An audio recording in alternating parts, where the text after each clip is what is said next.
Hello influencers, how are we doing? Good morning, good afternoon, good evening from wherever you've seen this video. Welcome to another edition of No Husband the ITs. I told you a few days ago that Herbert Wigwe's funeral rites began on Monday. So yesterday was the night of tributes, like we told you before now. So it has been very emotionally laden. Yeah, so yes, part of the people that spoke yesterday was Sanusi. It was he actually choked on crying. I mean on weeping. Let me just show you a clip of it, then I'll let you go.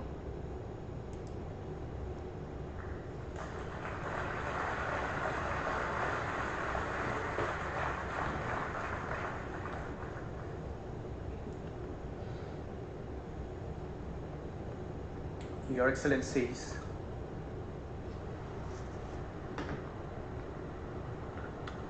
permit me to stand on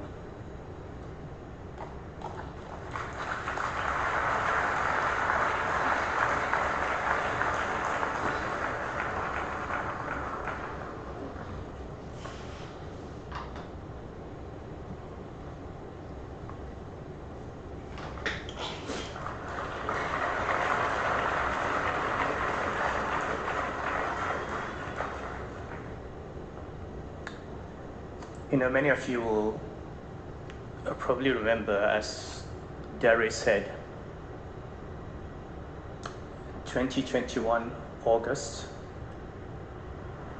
in the same hall, a big ceremony celebrating my 60th birthday and launching my book. It was organized and paid for by Herbert.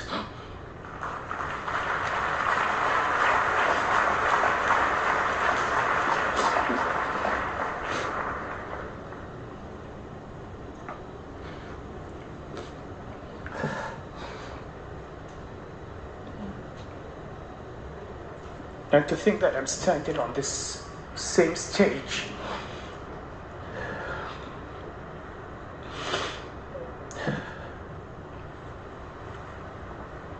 Thanks, Alex.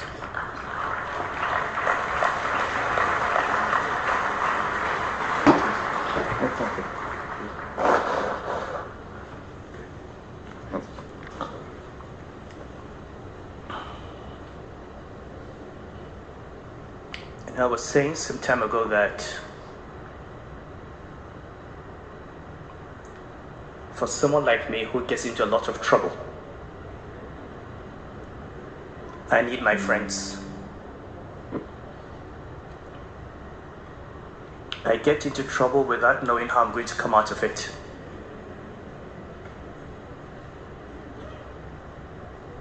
But as I said on that day, I go into trouble with my eyes closed, because I know that at the end, there will always be some people, a few people in my life who will always be there for me.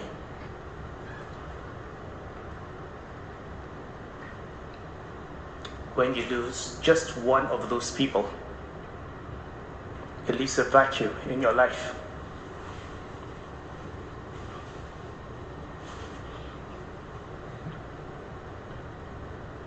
There are many stories I can tell about Herbert. Funny, my first friend in the family was not Herbert, it was his sister Peggy. She introduced me to the family. I used to go to their house in Anthony Village. And what I remember in those days was Peggy was more relaxed, talking and joking with me in front of her parents than in front of Herbert.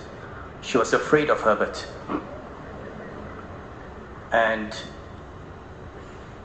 I was also afraid of him. I was a middle management banker, and there were senior people in Access. Even though he was younger than me, there were senior people in GT setting up Access Bank. Professionally, Ike and Herbert came to my attention in a very serious manner in 2005 as an executive director in First Bank. And I'm glad my friend Alex Oti is here. He was on the board of First Bank with me. And he'll remember that as ED Risk, I had the task of doing the competitor analysis of banks, and it was always First Bank against all the big banks. And one day I came to Exco and I had Access Bank. And at that time it was a joke. They all laughed.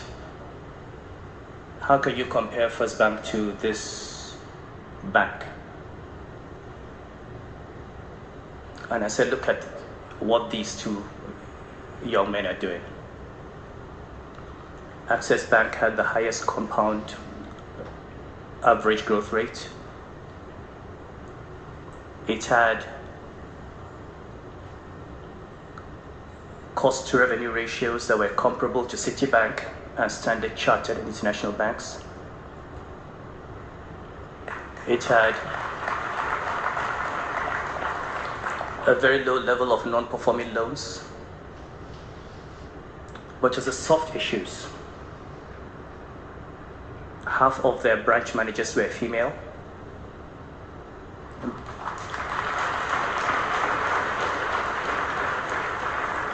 They were talking about the Equator Principles and sustainable banking, forming partnerships with FMO. And I said, this bank is doing everything we're trying to do. This is the bank that you need to watch out for.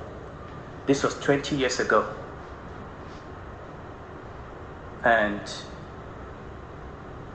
I watched, and true to form, Ike and Herbert built this bank to a point where, to the shock of everybody, Access Bank became bigger than First Bank and all the other banks in this country.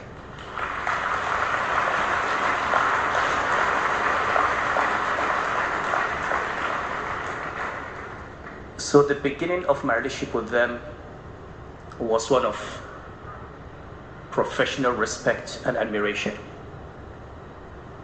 which was mutual, because at that time I was also building my reputation as a chief risk officer in the industry.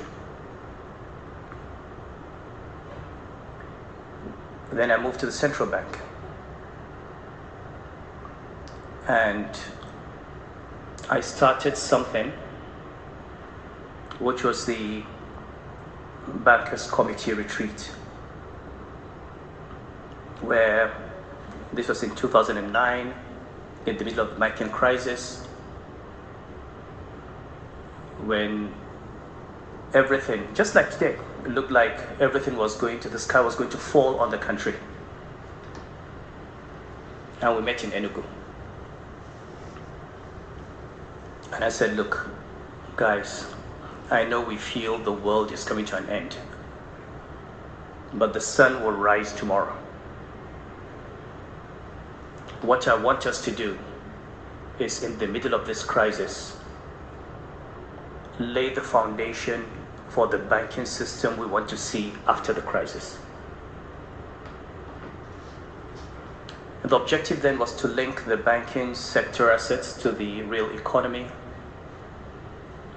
And Ike and Herbert in Access Bank were chosen as the chairpersons of the subcommittee on economic development. Most of what I achieved in Central Bank would not have been possible without them.